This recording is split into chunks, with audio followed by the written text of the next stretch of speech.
I had failed on an epic scale. An exceptionally short-lived marriage had imploded, and I was jobless, a lone parent, and as poor as it is possible to be in modern Britain without being homeless.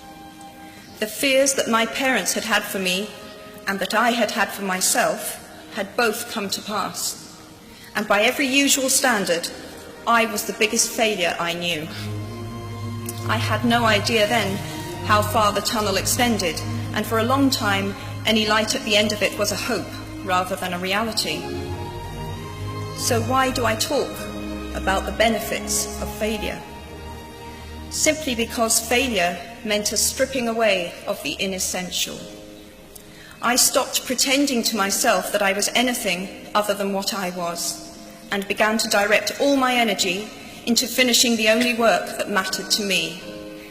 Had I really succeeded at anything else, I might never have found the determination to succeed in the one arena where I believed I truly belonged. I was set free because my greatest fear had been realized, and I was still alive, and I still had a daughter whom I adored, and I had an old typewriter and a big idea. And so rock bottom became the solid foundation on which I rebuilt my life. You might never fail on the scale I did, but some failure in life is inevitable. It is impossible to live without failing at something, unless you live so cautiously that you might as well not have lived at all, in which case you fail by default. Failure taught me things about myself that I could have learned no other way. I discovered that I had a strong will and more discipline than I had suspected.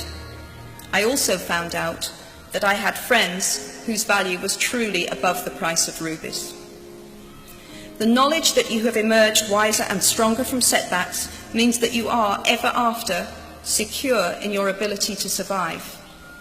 You will never truly know yourself or the strength of your relationships until both have been tested by adversity.